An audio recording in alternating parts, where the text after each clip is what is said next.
9:42 de la mañana. Bueno, vamos a continuar ahora con otro caso. Este sí que es el más espectacular, porque hasta ahora ya lo de Fabián Novak llegaba un poco a la fantasía, pero aquí no, aquí estamos a la realidad. Ay, nuestro Macondo. Monda y Lidón. Estamos con el doctor Eduardo Gariboto, secretario general del Ministerio de Agricultura. Este ministerio interpondrá acciones para evitar que familiares de cabecilla terrorista Abimael Guzmán accedan a 300 hectáreas propiedad de la familia de la ex esposa de Abimael Guzmán. A ver, cuéntenos un poco detalles de esta situación que por lo pronto, desde el punto de vista jurídico y judicial, ha avanzado y mientras avanzaba nadie tuvo desde el punto de vista gubernamental mayor preocupación, supongo. Bien. O no fue materia notoria y publicitada en la prensa. Bien, buenos días. Lo que le quería comentar es más o menos los antecedentes de este tema. En el año 1975 sale un decreto supremo que ordena la expropiación de un predio denominado Iribamba. Esto queda en Ayacucho, en Huanta, en la provincia de Luricocha. Estos terrenos eran de la familia Latorre y eran 343 hectáreas.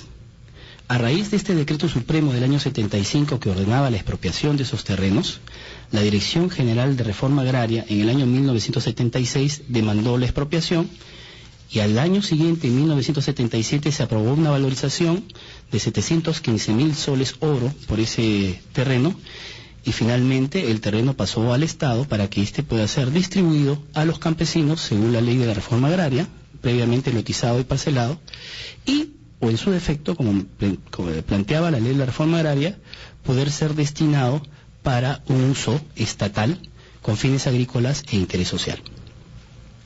Después salió una resolución directoral en el año 90, en donde se pasaba ese centro de productores de semillas de pasto que habían hecho, hicieron un centro de productos de semillas de pasto sobre 201 hectáreas y sobre 143 hectáreas pasaron a unos campesinos.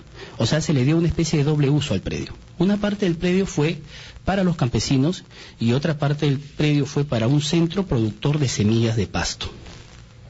En el año 1990, incluso ese centro productor de semillas de pasto, un poco que quedó desactivado. No recuerdo muy bien si el Ministerio de la Alimentación todavía existía en esa época. Y finalmente también se le adjudicó a otros campesinos. O sea, actualmente esas 343 hectáreas están ocupadas por campesinos que incluso, teniendo sus títulos de propiedad, han revendido y han minifundizado la propiedad. Y en el año 1995, la familia Latorre, una vez que pasó todo esto y que los terrenos estaban ya totalmente en manos de los campesinos a raíz de esta expropiación, presenta una demanda de caducidad contra el decreto supremo que ordena la expropiación y también una nulidad sobre las dos resoluciones directorales que salieron en el año 90 y en el año 94, adjudicándole las tierras a los campesinos. Entonces es el caso que el primer juzgado contencioso declara fundada la demanda en parte y determina que hay 201 hectáreas que deberían revertirse, porque supuestamente esas 201 hectáreas no habían tenido el uso a favor de los campesinos, sino se había destinado para un centro productor de semillas de pasto. Sin embargo, la ley de la reforma agraria prevé también esa posibilidad de que no solamente los predios que hayan sido expropiados pasen a los campesinos, sino también puedan pasar a empresas estatales con fines agrarios y con interés social. Posteriormente hay una apelación, la Sala Corporativa Transitoria Contencioso Administrativo declara infundada la demanda y determina que no deben revertirse esas tierras. Y finalmente se presenta una casación que lo plantea la misma familia Latorre ante la Corte Suprema en la Sala Constitucional y en febrero del año 2005 se emite una sentencia casatoria que a nuestro entender podríamos estar frente a una sentencia prevaricadora, ¿no? Pero eso hay que evaluarlo con todo el respeto que se merecen los magistrados que firmaron esa sentencia. O sea, prevaricadora significa que los jueces fallaron en contra de la ley, para ponerlo en castellano. Ahora, esa familia de la Torre no está en el Perú. ¿Quién es su abogado? ¿Quién lo representa? Tengo entendido que el abogado de esa familia es el doctor Alfredo Crespo. ¿Alfredo Crespo, el del Movadef? Sí.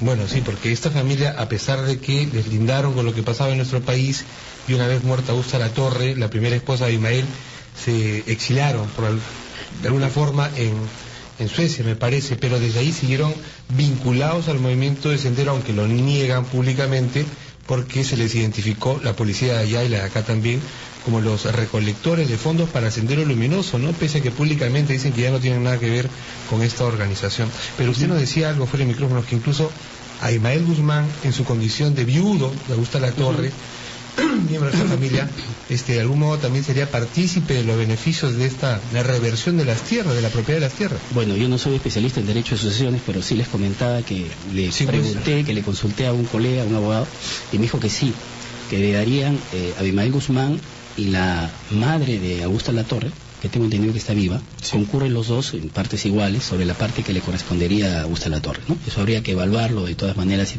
probablemente consultarlo con los abogados. Y yo particularmente leo el Código Civil y estoy convencido de ello. Hay un artículo, creo que el 824 del Código Civil, que lo determina. Por otro lado, lo que sí es importante acá, y es lo que nos indigna, nosotros como Ministerio de Agricultura, y sobre todo porque nuestro gobierno se ha embanderado en el tema de la inclusión social, que es lo que queremos recuperar para todos los campesinos y es nuestra razón de ser, estamos un poco mortificados por esta situación, pero queremos aclarar en primer lugar que en el año 2005, obviamente no éramos gestión, era una gestión anterior. El procurador de aquel entonces interpuso todos los recursos impugnatorios hasta llegar a la Corte Suprema. Ese último lo interpuso la familia Latorre porque estaba perdiendo en segunda instancia, que es esta sentencia casatoria, pero probablemente pudo haber evaluado la posibilidad de plantear una acción de amparo, porque precisamente se estaban violando muchísimas leyes e incluso la propia Constitución. Y sin embargo, no lo hicieron. Y ahora lo que hemos encontrado en esa sentencia casatoria es que una vez que se ejecuta esa sentencia, obviamente se van a inscribir en las partidas de los títulos de propiedad de los campesinos esta sentencia que revierte a los propietarios originarios, y estos campesinos se van a ver desprovistos con sus propias familias de las tierras que ocupan como vivienda y también con una agricultura de subsistencia, y finalmente también no pueden ni siquiera incorporarse a una cadena productiva que podría insertar el Ministerio de Agricultura porque sus propiedades están prácticamente grabadas, ¿no es cierto? Entonces no podrían hipotecar, no podrían avalar, no podrían garantizar sus tierras. Entonces esta es una situación muy difícil y muy complicada en base a una sentencia que nosotros entendemos que ha sido muy equivocada. Es una sentencia ajustada donde hubieron varios votos discordantes y finalmente hubieron 4 votos contra 3. Hay un magistrado, creo que es el doctor Cabala, que estuvo en contra de darle la razón a la familia Latorre, y en consecuencia a favor del Ministerio de Agricultura, del Estado, en donde también dio un voto discordante muy interesante, y los votos discordantes prácticamente, si uno los lee, pareciera que de alguna forma serían los sustentos para poder determinar que aquí estamos hablando de un probable prevaricato.